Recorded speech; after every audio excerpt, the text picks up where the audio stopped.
Lambert, representative New Hampshire legislature in the House from Goffstown, and a bill that he opposes that would end trapping in the state of New Hampshire. For those of you who live elsewhere, if you have situations like this, you want to share that information with us, please do.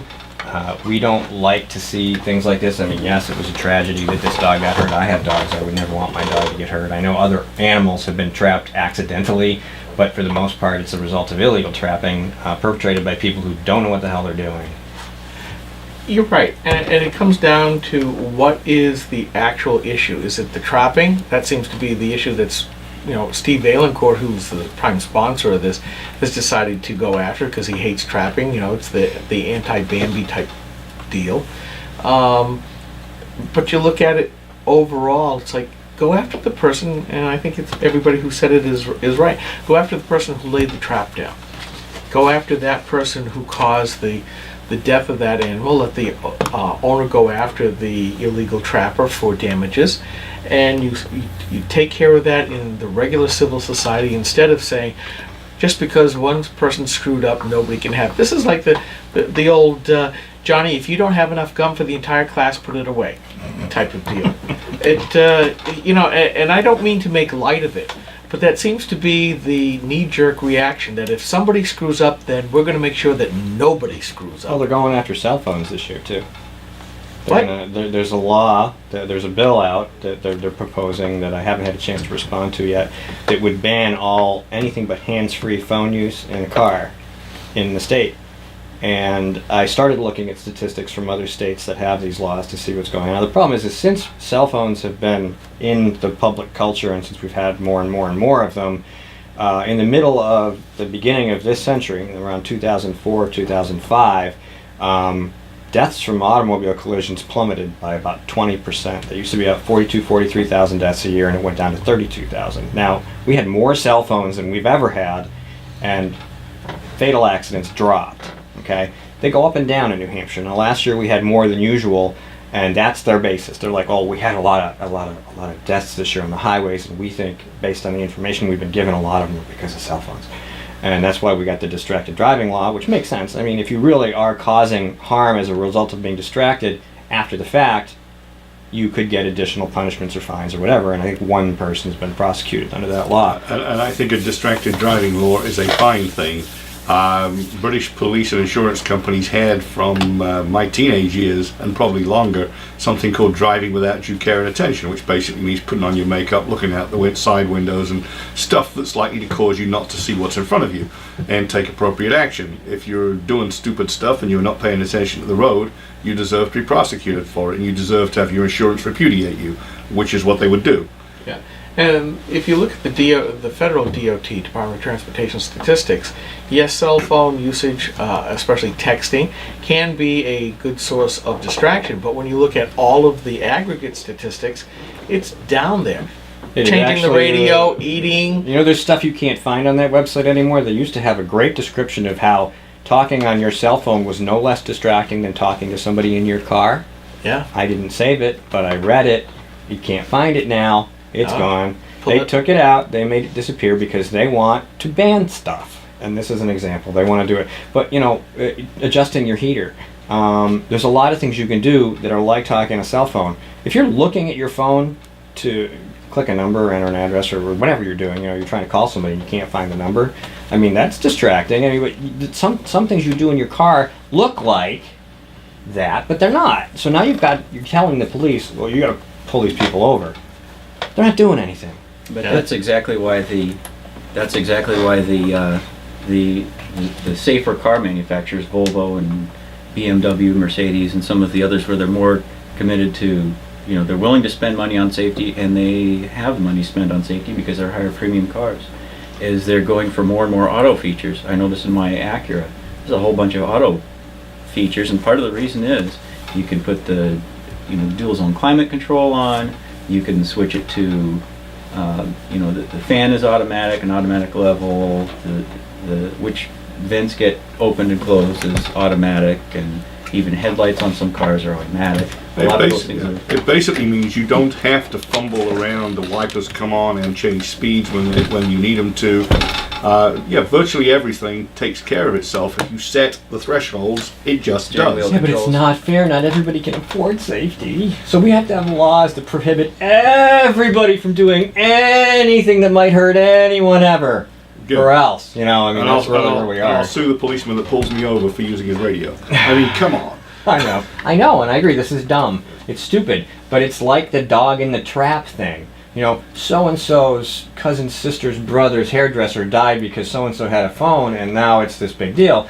As a percentage of accidents, New Hampshire's go up and down. We've had years where we have twice as many motorcycle accidents. We have twice as many extra deaths. You know, 1 year it's 90, 1 year it's 126, 1 year it's 88, 1 year it's 140. It goes up and down every year. But in the aggregate nationally, cell phone use has had no long-term effect. And I'm just. You know, it's the culture. We're talking about it with the traps. People are going to be like, oh yeah, I see people on their phone all the time. They're crazy. They can't drive. We should pass this. I'm like, you will never be able to use your phone unless it's hands-free ever again in your car. How do you feel about that? Are you irresponsible? They might be. But until you put it in a context where it's like, this affects you every single day, you could just pick your phone up and put it to your head. And if a cop sees you, he could pull you over and write you a ticket.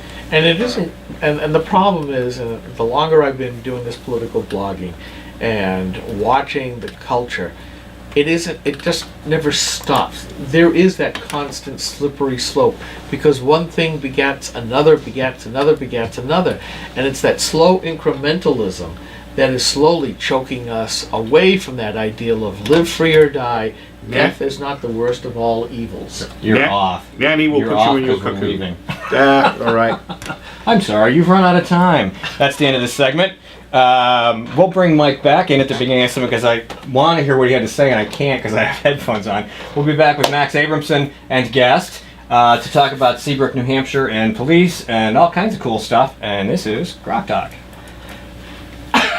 And Nanny will put you in your cocoon on their bus where you can't have a car at all. Maybe the and you RPCs will start distributing bubble wrap. and you can't possibly hurt yourself. Well, the driverless cars are coming up pretty soon, and I'm worried that they're going to say at one point, humans are too dangerous. We have to let the computers do this. And there will be a big Hi, Steve aftermarket. McDonald. I forgot to Brendan introduce this Kelly. friend, There Kelly, will be a big I've aftermarket met you in before. pseudo Yeah. automatic Right. cars. selectman from Seabrook. Yeah. Yeah. I don't know if it's the hat or that you didn't shave. It's a new thing. Don Johnson look. I was up in the middle of the night last Saturday watching Mark Levin, the 3-hour interview on his books. And I said, geez, I kind of like that look. Maybe I'll let it grow for a while, see what comes out. Okay, we're Now, going now, to... you if I'd known, I wouldn't have shaved got to this finish morning. the job and polish the top and grow the Oh, I beard. do. Okay, we're going to need... Our board is set up for 2 phone lines right now, and so we're maxed out on microphones. We've got a couple more headphones, but I'm going to give you mine. Or you want me to actually say something? I was just here riding along with Mac because we're going for, but if you want to Well, ask me you're any questions. you're a Seabrook selectman. Well, I'm not anymore. I'm running again in March, but I Well, lost. talk about that then. Yeah. But you can. Here's your campaign issue. I'm going to clean up the police department. Well, that would be nice. Yeah. So by all means, when we come back, You know what? On the comments, there's 2 groups of people. Everybody was mad, spitting mad against. Every once in a while, you get somebody who said, "Oh, that was, right of him to slam the guy's head into the wall and pepper spray him because that makes society safer, or he's street justice or something like that." But everybody was ticked off about that video. Yeah. So there are 2 groups of people. One group says that one incident was awful, and the other group of people were saying this was part of a pattern of abuse, either in that town or this well, is a pattern in the whole that country. second one that you sent us about the little kids Mhm. being brought to the other house. Mhm. I mean, that shows. One is just an isolated incident. 2, you start going, really? It was callous disregard for everything, for the law, for the Constitution. They didn't bring a warrant, and for the people involved. They were ordering and kicking people around. That's just not the way to do it. They should have been shot on entry. Yeah, back in the old days, the police didn't do that because they knew if you act like a jackbooted thug, people thought there's a Nazi, you're gonna shoot him. And it's just been it's just If a been in my burglar life. breaks into my home, In my lifetime, cops do illegal things and they don't have any thought of being shot because they're mightier than thou. Well, I'm not. And I certainly wouldn't advocate shooting a cop. No. But No, not in the street. But if they burst through your door without knocking, without a warrant, you don't know they're a cop until you've had at least a chance to take one of them before they take you. There actually was an incident I read this week, and I wish I probably bookmarked it, and it's like 3 or 4. Coming back. Oh well, so much for the story. Tell it. I'm sure it's a good That was a little loud. Next, go for it.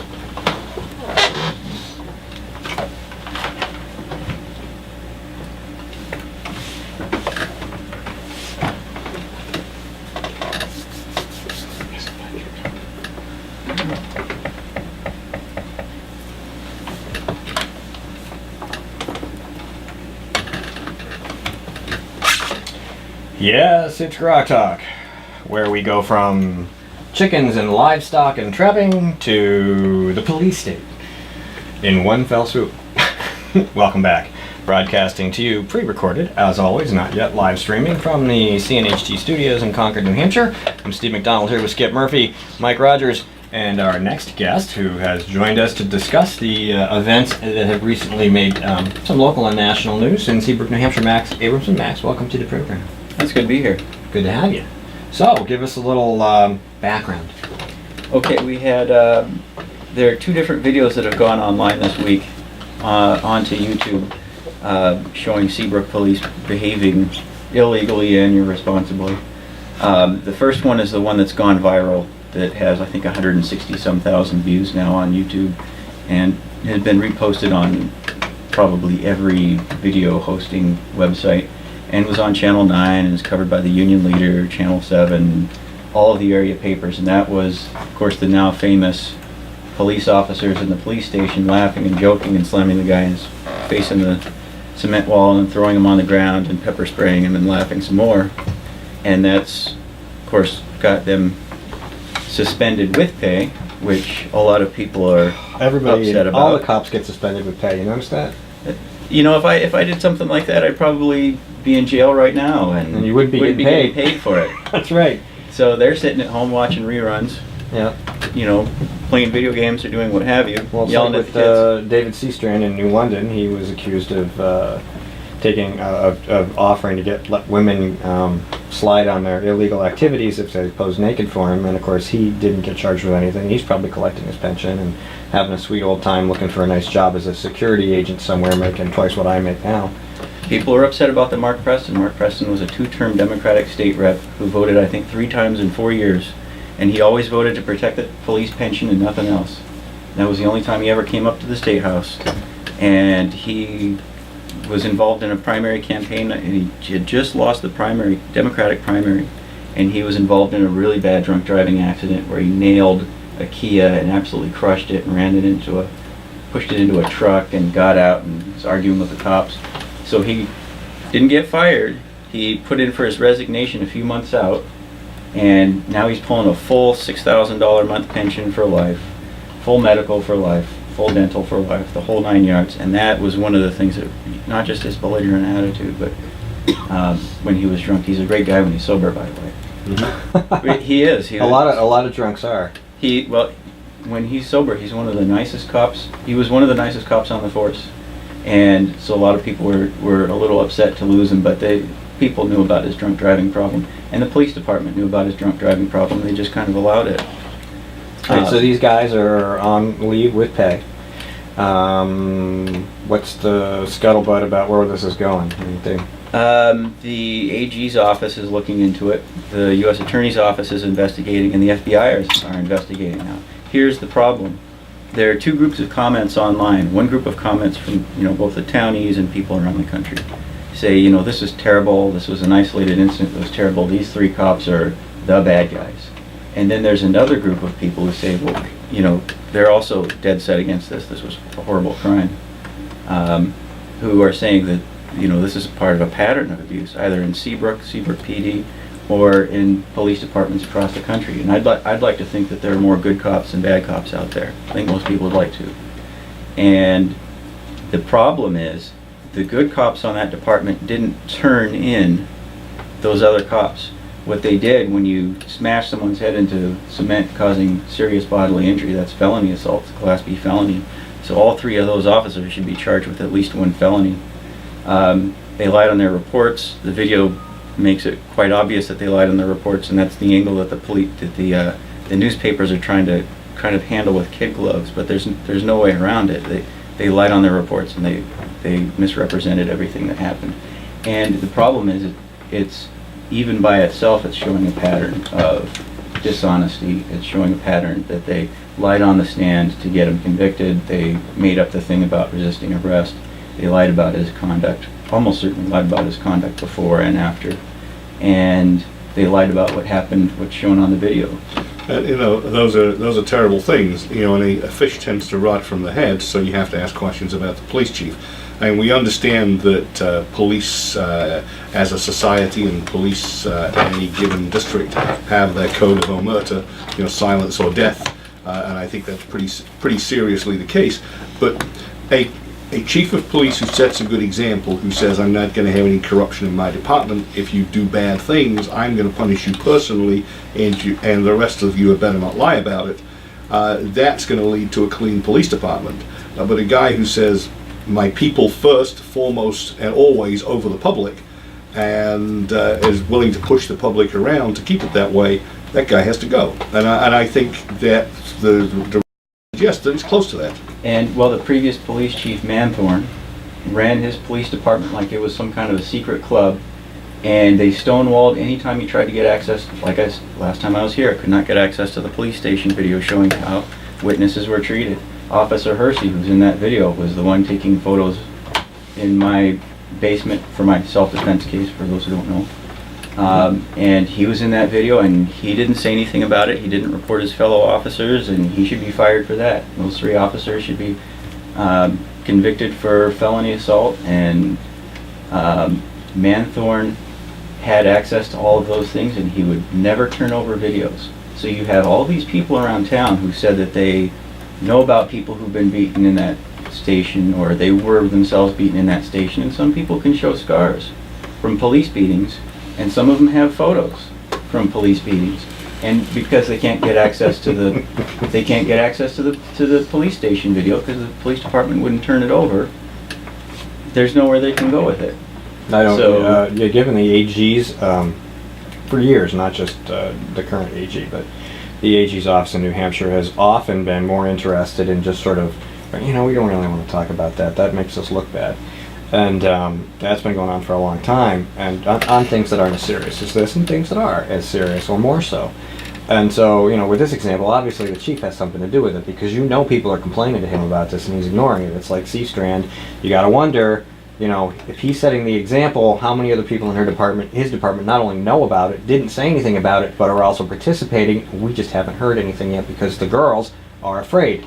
People who get beaten by the police are afraid to report it because nothing happens until something like this. A video comes out and people go, oh, okay, here it is. And now the people who, all the good cops are going to be thinking this is making us all look bad, but still, they are not necessarily in a position where they're comfortable coming out about it because they still got to work with these guys. And it doesn't just, the people who I've seen who are angriest and are demanding maximum sentences on these guys, the guys who are posting the most justifiably angry comments are current and retired police officers, because they know that they're being put in danger on the job by these bad cops. People won't come forward and report crimes because they don't want to risk getting a bad cop coming to their house. People don't want to talk to the police because they don't want their words twisted around on the stand. That happened in my case. Bukhari misrepresented what I said on the stand, and he changed his story. And Bukhari and Hersey were both caught lying on the stand, and neither of them were fired or investigated. And so, but if you can't trust the police, if you're on a jury, you certainly can't convict someone based on just what some police officer said, because how do you know you've got a good one? And this is a really important point, because this ties into a different debate altogether, which you're involved in, which is self-defense. The people who are against personal self-defense argue that the police will be the ones who will come and protect you, even if it's just to come draw the white circle around your corpse. But they'll eventually get there. If they're the only ones with guns, and they're not going to report bad cops, and bad cops aren't going to report bad behavior, where does that leave us?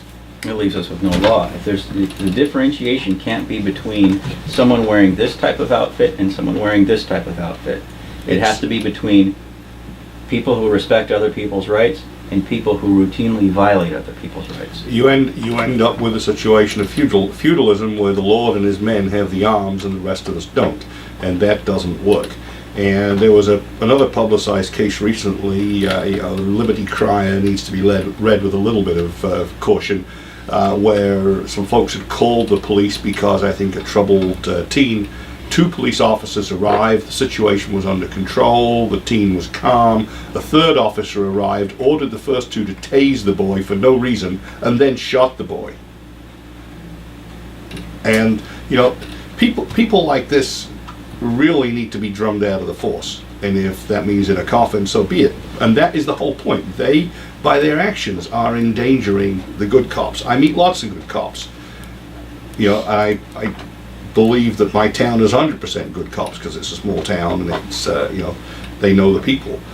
It's the bigger town forces you have to worry about, where it gradually becomes dehumanized as they are not by, for, and of the people anymore, but rather an occupying army whose first duty is self-preservation. I'm actually going to only slightly disagree with you. And second duty is is your preservation. Go ahead. Actually, Max was New Hampshire. He's probably going to say what I'm going to say because Seabrook isn't that big, but a lot of New Hampshire, I mean, in the grand scheme, Seabrook's not that big. A lot of New Hampshire chief stories. We have lots of them, and you can check with Ed Nail, CNHT. Go to cnht.org. You'll see a number of them where these guys set up little fiefdoms, and they basically run the town like a feudal lord. And they get in with certain selectmen or certain town councilors, and they basically run that town. And they do whatever the hell they want, and you can't get rid of them. And citizens are basically trapped under this. And it's not horrible, you know, it's not like a big corrupt mob boss type thing, but it causes a situation where people are unsure, not only about their safety, but what they can say, who they can talk about. If something goes wrong, there's this umbrella that's going to cover it up, and everybody in these small towns knows it, and nobody wants to say anything.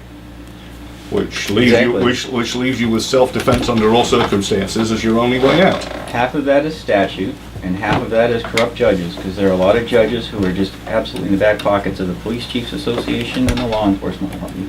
Yeah. And the police unions frequently are under the thumb of one police chief. So you'll have a whole police department, even large police departments, who are under that thumb. If there's no police commission in town, there's no public safety commission, there's no one separate to look into these things, watch the police station videos, watch the dash cam videos, listen to people talking, then there's no chance of accountability. You know, you can have, in a town like ours, we have 3 selectmen. If you have one bad selectman, that one person can effectively derail the whole process of accountability. I was interrupted repeatedly by Abu Khan, who's currently up for re-election, but he's also state representative. He would interrupt repeatedly when I would talk about police corruption in selectmen meetings. And he stood up in a deliberative session and he said, "Oh no, you know, Max, you are the only one who is ever complaining about the police and have problem with the police, and nobody else ever tell me about nothing." And I had probably a dozen or so people come up to me after that and he said, "You know what, Abu lied about that.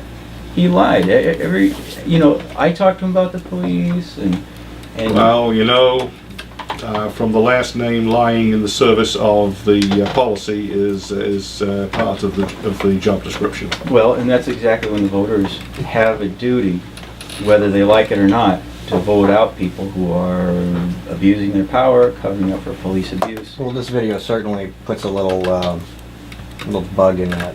Now, the second video... Because he ain't no Hindu with that last name. The second video, when I saw it back in, I think, July of 2013, Yeah. about 2 or 3 weeks after this incident had happened, and it was fresh in everyone's mind, and the anger was still fresh in their mind from how the police behaved.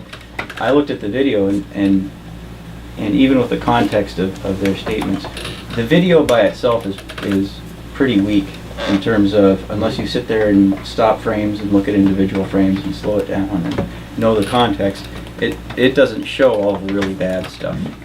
But the Auger case, the Auger family, who had had their home basically invaded without a warrant, and the police tackled this woman, knocking down and injuring a 2-year-old girl, and pinning this young woman against the floor, and causing some serious injuries for her. And then they took a 4 and 5-year-old boy and girl back to their biological mother without a warrant, without a court order, without any papers. So it was an illegal transfer, and they forcibly took these 2 kids to their biological mother's house, not understanding the terms of the custody agreement. And this mother is apparently, I don't know, it's just what's believed that she uses drugs a lot, and that her brother, who stays with her, is either a level 2 or level 3 sex offender and a pedophile. Not just attracted to kids, but I mean like a real child molester. And she has been court ordered not to have him around when the kids are around, and she Right. does it anyway. And they did all these things just because they wanted to bust into the house and get the kids out of the way. Now, they did these things because, well, Officer Muncie, as I understand it, although he's an affable guy most of the time, I think he really likes to get physical with people. I think he really likes to wrestle, but he's so rough and he's such a big guy that he injures people. Now, I don't know that he's purposefully trying to cause injuries, but he's really rough with a lot of people, and especially young women. He just tackles them and knocks them to the ground and puts all his weight on them.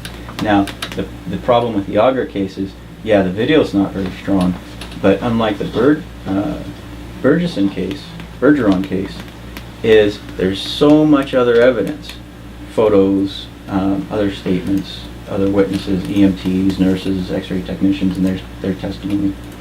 And the problem with the Auger case, for the town of Seabrook at least, is, you've got the photos showing how badly injured she is. She's bruised all up and down her legs. She's bruised severely on her back. She's got marks. The other officer, Officer Murphy, grabbed her breast and just ripped so hard that it ripped her shirt and almost ripped her shirt off. And they've got photographs of this. And the cop in his report, Murphy, said that she tripped and fell.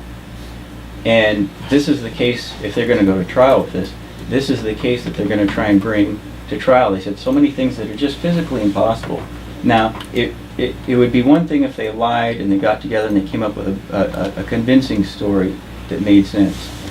But when the police lie in their reports, they lied in the Bergeron case, they lied on official reports in my case, they were caught lying on the stand in my case, they lied in the Auger case.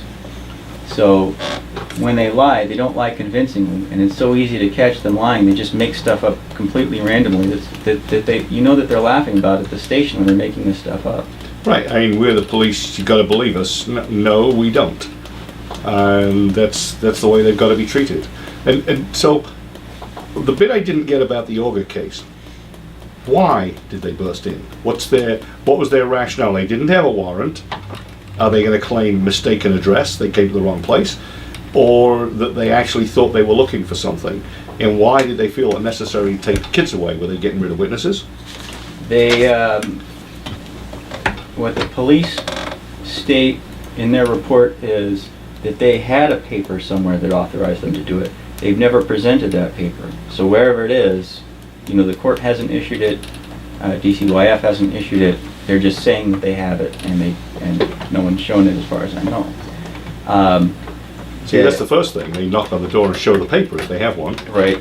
If you don't have a paper, you don't enter. If you don't have a search warrant, you don't go in. You're risking the lives of your fellow officers if you try to kick down the front door and you don't have a warrant. Exactly. All right, so we Not to have mention the public. a selectman situation, we have a police situation, we have somebody else with us here who is planning to run for selectman in Seabrook. Yes, I'm Brendan Kelly, by the way. I served 6 years as selectman, and I didn't get reelected the last time, and I have a number of people who, I was not going to run again, but I have a number of people asking me to reconsider and go ahead and run again. So at this point, I've made the decision that I'm going to run for reelection in March. And how important do you think this issue is to your candidacy? Well, every issue is important. And this is a really, really big issue that this is coming to a head now. And I think there's going to be, obviously, there'll be some action coming on these things that will have to be handled. I know I had my impression that the new police chief was going to be a vast improvement. And it may turn out that that is actually right, eventually. This is a couple years old. Yeah, right. And then, of course, the other event's more recent, but... Right, that's what my worry is, that the other event is more recent. And so that would be on the new chief's watch. So that is something that I wish hadn't happened, but things do happen. And one of the things is, if you run for a position like selectman, you end up having to make some decisions in what side you're going to be on. You can't just be wishy-washy. You always have to be looking for the best interest of everybody in the town. And that's just the way I've always looked at it. And that's the way I'll look at it again if people decide to put me back in there. Okay, you just handed me something. This is a citizen's petition that I was working on, that I've been kind of mulling over for several months, almost a year now. And Seabrook is part of a regional school district, high school district. And so we're bundled together with Northampton, Hampton, Southampton, Hampton Falls in one big district. So the last couple of years they brought up this issue of polling. People put measures on the ballot that are not enforceable, but it's important to get the public's opinion on some issue. And I thought, well, it'd be great to put the question of police misconduct on there as a question. Have you seen police misconduct? And to just put that on as a poll. And I thought, wouldn't it be great if we had some way to get all the towns to do it in our area, so we can kind of compare what the results are, what percentages. And it's not a measure that you pass and it becomes some new law. What it does is it asks the people in each town simply, have you seen police misconduct, whatever, harassment, speeding, unprofessional, belligerent behavior, not showing up to calls for service, and so forth. Have you seen it? Not, do you like the police chief or hate the police chief? Not, do you like this person but hate this person? It just asks the question, have you witnessed it? And then, of course, the Bergeron beating hit this week, and of course now it seems very timely, but it really was just, it'll go on the March ballot, and it really is just meant to be a question, have you witnessed this kind of thing? And I think part of the problem is that we have a lot of other elected officials who say, oh, nobody ever tells us that there's ever any problem with the police, period. And they're able to get away with saying that because... And if they keep telling themselves that, and if they keep failing to investigate, then there's no proven cases, but of course there's dozens or scores of complaints that have been ignored. Well, I think it's a feature of human nature, like I said, with the New Hampshire AG not prosecuting certain things, and Pro Fraud's a good example, but embezzlement, we've had lots of that, and that always gets swept under the rug. They get very little in the way of fine, they get very little in the way of time served. But you had examples where you had millions of dollars built from taxpayers, and these people who serve almost no punishment whatsoever for it. The inclination with the AG's office always appears to have been to kind of say, you know what, that makes us look bad. This isn't that important. We're just going to we're going to do this a little bit here, and we're not going to do it. And in the town, the town doesn't want to look bad. They're like, you know what, a couple people complain, but what percentage is that of everybody? We don't really want to make a big scene out of this. And then, of course, once again, at least 2 women in just the last couple of years have stated, kind of on the down low, that they've been raped by Seabrook cops. Now that's a horrible crime. That's a horrible allegation. that's a huge allegation. And that's impossible. It's impossible to prove without physical evidence or some kind of video. You really have to be careful, because people do that and it's not true. You have to. I mean, it's just rough. It's just a tough allegation. Some outrageous percentage of rape allegations are false. Here's another problem: only about 1 in 5 rapes get reported ever. That's also tragic. For the same reason, people don't, But for police, where it's just the credibility of an officer is completely shot. If the kind of rumor mill goes around and the issue is never investigated honestly and openly, if there's never an investigation, or if the police department just comes out and says, oh, we found no evidence, no evidence. You've got two witnesses, and you're saying that's not evidence. Well, and then there's, of course, and on the other side, there's teachers, of course, and I know a lot of teachers, and they talk about it all the time. They said, one allegation of sexual harassment, and you might as well kiss your career goodbye, because that's never going to leave you, even if it's not true. And so it's a very delicate subject. But once again, in the context of this debate, if it's happening in Seabrook, the event that those officers engaged in discredits any defense on any other issue, because now people are going to say, is there a culture here where this is a problem and they're covering up for it? Why aren't they covering up for that? Now that guy may not even be guilty, but now he's got to deal with that. I would never even repeat an allegation unless I'd heard it from two or more people, because there are too many instances where one person makes an allegation. Now here's the problem with police. They have so much more power. They have, even if they get fired or prosecuted, they have all their buddies in law enforcement.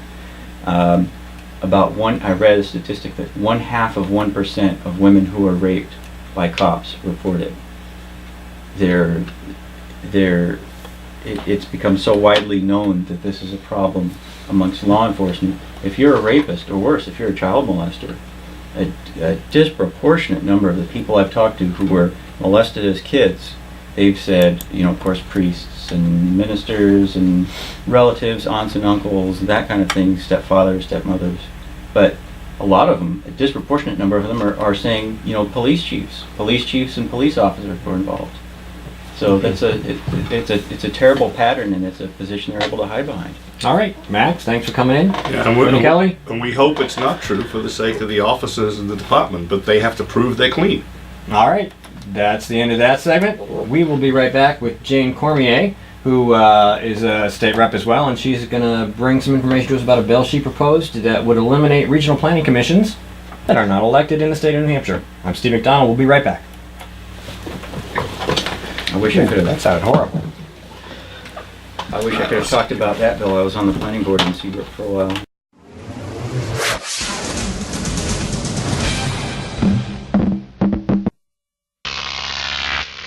GrokTV.